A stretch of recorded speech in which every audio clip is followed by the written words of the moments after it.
Hey everybody, how y'all doing? This is Ed Meir again, running for the second district, second position in the second district here in Washington. And the reason for the different camera angle is that my battery in this device is pretty much shot, so I have to have it plugged in all the time, and this is the only way that works. So I'm not really trying to show anything off because it's a little late in the run to do that. But let's be honest, most everybody has already filled out their ballot and turned it in at this time. And those of you that haven't really, I don't know how else to put this. I mean, yeah, I'm new to the state, but I see the problems and I want to fix them. And they're not problems that I'm the only person who's seen here. They're problems that have been going on for 20 years. And then you have Mr. Wilcox. And the thing Mr. Wilcox has done in the last 20 years has passed bills and laws that allow him to say that his caged chickens are free range. That's what he's done. He is not a small businessman. He sells his eggs are being sold by Costco all the way out into Illinois. I mean, that's a lot of eggs. That's a lot of eggs to be producing. I don't know if you've been to Costco and seen how large those trays are, but they fly off the shelf and he has to restock them, and somehow he's able to do that as far away as Illinois. So I don't know what to say. Okay. Um, you got a small businessman, or you got the guy who makes as much money as Microsoft and Intel does, and is in a totally different tax bracket when it comes to the way the state taxes people. So again, pick the guy who's using his position to make himself wealthier, or pick the guy who wants to make change and to protect our kids. That's really it. And if you're worried about losing the minority speaker, the gentleman who will take Mr. Wilcox's place as a minority speaker is actually a more MAGA Republican. His truck looks like Donald Trump puked Trump flags all over it. I don't know how to describe this. I'm like, he sent me a picture of him in his truck, and I'm like, that is a lot of Trump flags. I did not know that trucks could pull that many flags. It's almost like putting a ship with full riggings on the back of his pickup truck and then pulling it. I'm like, oh, that's a lot. That's a lot of wind resistance. I don't know how else to describe this. There's a lot of magnets there too. But hey, that's not really the most important thing about this video. And this is going to be my last video because Tuesday, well, maybe my last. I will. I'm sure people are hoping it's my last. But Tuesday, I'm not expecting to do more than 20% or 25%. Well, no, I'll be honest. I think 20% is probably about where I'm expecting it. I had no money. Every time I wanted to go out and go door to door, I got emails about COVID. I got the flu. I had to go home for my to take care of my aunt and among other things that were going on at the same time. And it's just not. This is not a poor man's game. And while I'm trying to get my business off the ground, this hasn't been. This has been pretty rough. I mean, there's nothing in my business that's cheap. And getting a building itself is not cheap either in this state. I mean, when I was back in Cincinnati, talking to everybody about it, they were all like, "Have you thought about moving?" Yeah. And then of course my better half, she's like, I don't know. Like I had the option. I've had 3 chances to go back to Cincinnati. I got offered a job as a plant manager, which is 275,000. I had offered a job as a production supervisor on day shift for a plant, and my friend actually got that. I ended up having to cover for him when I was in Cincinnati. But that was around 145, 150,000 a year. And then I was actually recommended for a job as the at the Board of Elections in Butler County by a leading member of the Republican Party.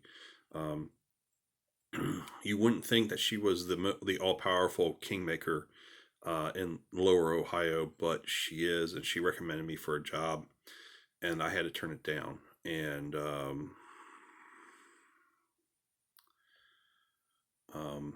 yeah, it's stressful for me because it's like my job, my industry is not out here, and trying to get something going it's been feeling like a near impossibility, and it's hard.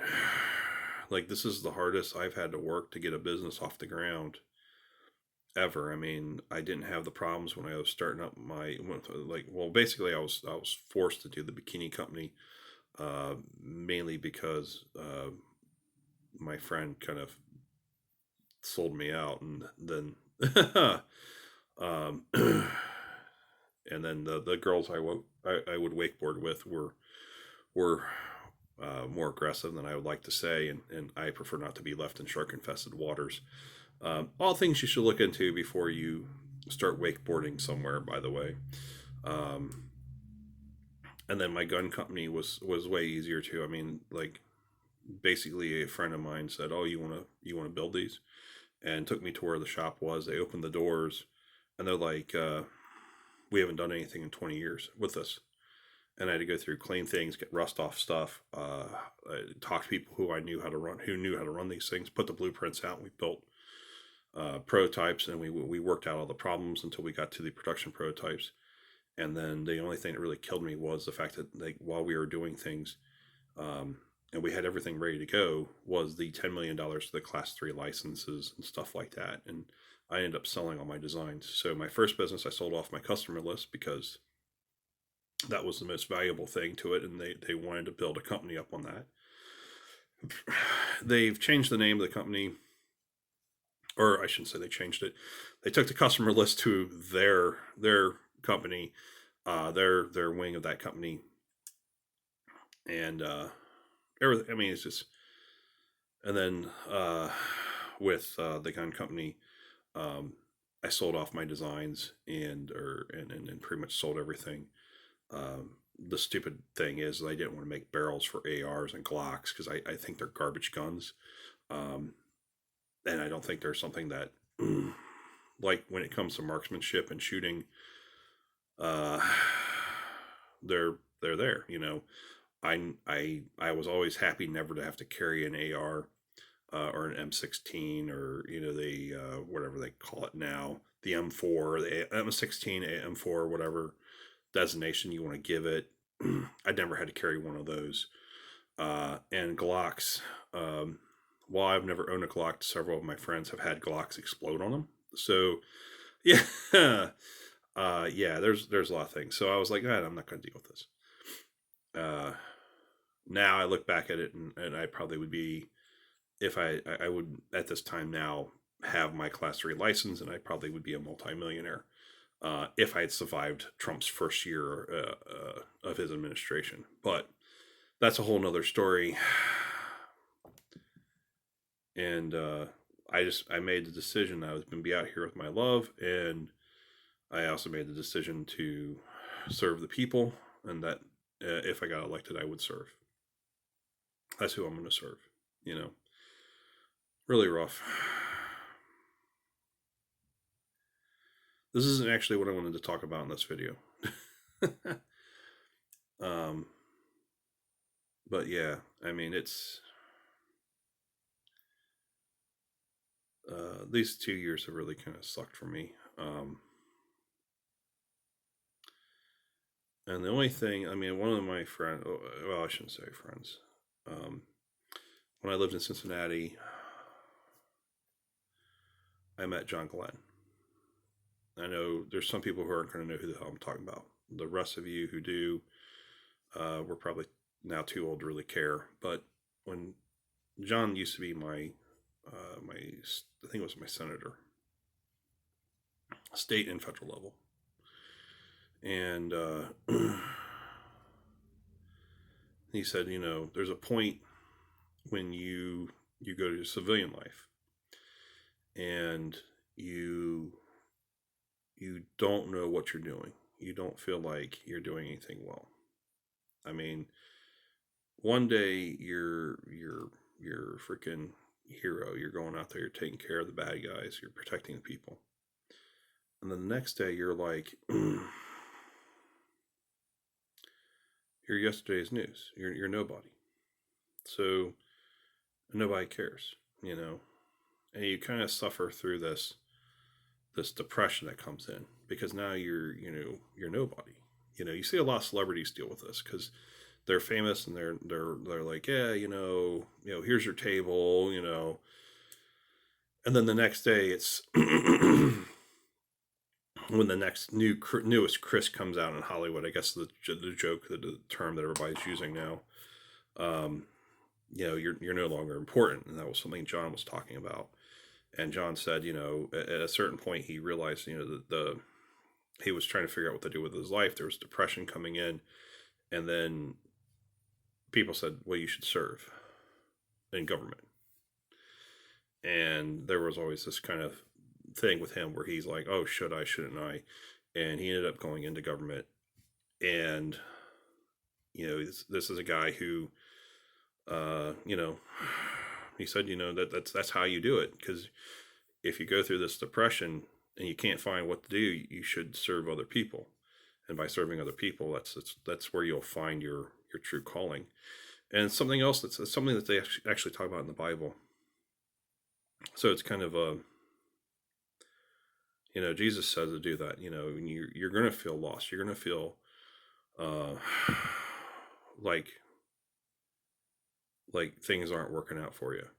And that's the moment you're supposed to go and what can you do for the people around you? And, that Tina, she gets mad at me because I turned these jobs down, 3 jobs. I would never turn these jobs down at all. And it's funny because like I told her I did. And then we were in the car and I got a phone call about being a plant manager in a plant that was actually not far away from where we used to live at. Someone bought the old building.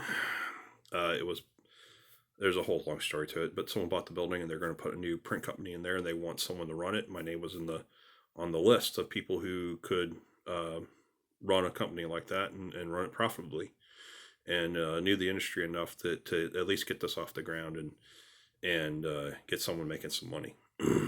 And you're like, shit. And she's like, well, why aren't you taking it? It's like, well, I have to live in Cincinnati. I can't just fly home every weekend. And she's like, yeah, but for that money you can afford to. And I was like, yeah, I could. But I also can't do that with a plant manager job. And I would rather be here. I'd rather be with her and be in this community than be there. Like I have made my decision. I'm moving forwards. I'm not moving backwards. And I'm here now. I've got to go and make this thing work that I'm working on here, as impossible as it is to do, and to build something in this community where I can help people. And I was like, I'm already running for office anyway. I mean, I just made the decision, like, I'm going to run for office because other people are struggling. Other business owners are struggling. People are struggling all over. And what do we have? We have pathetic jokes in office.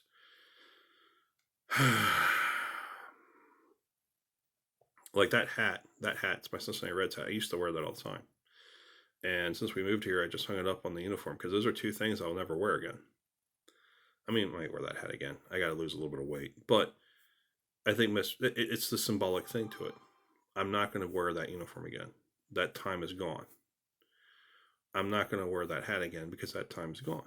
Now I'm going to probably go and get a junior hat, and just be like, yeah, whatever, man. That'll probably be my hat. Although I don't know what I'm going to do. But I've made my decision. I'm going to be out here. That's not a thing that Wilcox will ever have to decide. Like, he's not sitting there going, okay, where am I going to be living at? I mean, he probably does. He probably has multiple homes. And he's like, yeah, it's time to go to Florida, whatever, Pardon me. But it's, those are hard decisions to make, Like, I wish I could make $275,000 a year out here. I wish I could get a board of elections job that paid $106,000 and have like the kingmaker of the party sit there and say, yeah, this is a job for you, Ed.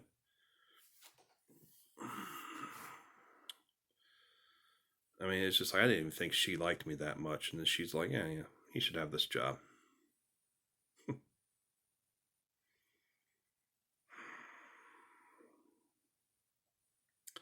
And then sitting there saying no. And I'm sitting here watching people that I know who are struggling, and it's like, if I was in Cincinnati right now, my plant would be open. I would hire these people, and I would be paying way more than they ever been paid. Like here, I have to pay people a lot more anyway, but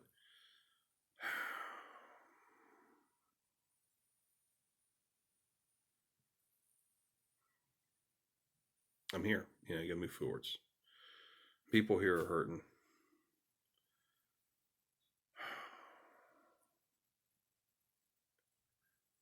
There's all this stuff going on out here, and nobody seems to care in politics.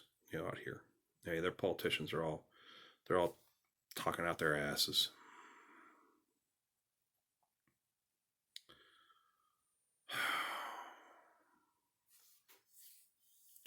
I had my dream job working for Eurostampa out in Cincinnati. Tina goes, "Oh, we're gonna move to Washington." Came out here because of her. I'm like, yeah, sure. I kept thinking, I'm gonna go I'm gonna just try, just try to make something of it.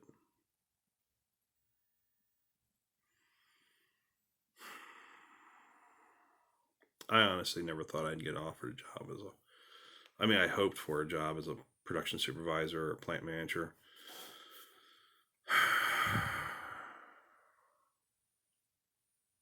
They're like, move back to Cincinnati. It's like, oh yeah. I have arthritis, and so my joints hurt all the time. See, these are the things that Wilcox never has to deal with. He never has to go and make those decisions because he could just, whatever. He's got millions. He don't care. He's a multimillionaire. He has passed laws to make more money for himself, and I've talked to other egg guys, and they're all saying like the laws that he's written have been just for his farm, and they pass. Little amendments he puts in places just so he can write to the other guys. And all I want to do is build a student bridge, expand an evacuation route, get the on-ramps fixed so they actually flow and work like they should be, get better internet service out here, increase the number of police officers. Yeah, there's a whole lot of things to be kind of worked on. But at a certain point, you're I'm trying to move forwards. Moving forwards now is knowing that on Tuesday, I'm probably only going to get 20% of the vote. I promised people I would help them, so I got to find a way out to help them still, even without being in the inner circle. I promised people I would help them. I'm not going to abandon them. So that's pretty much it. I'm not going back to Ohio, no matter how much I want. I'd like to have one of those $100,000 a year jobs, but I decided to make this place my home, and the people need me here. They need me to put the Democrats and the Republicans in their place and to remind them that they're here to serve. That's what it is. Good night, everybody. God bless. This video wasn't even the way I wanted to go, so have fun.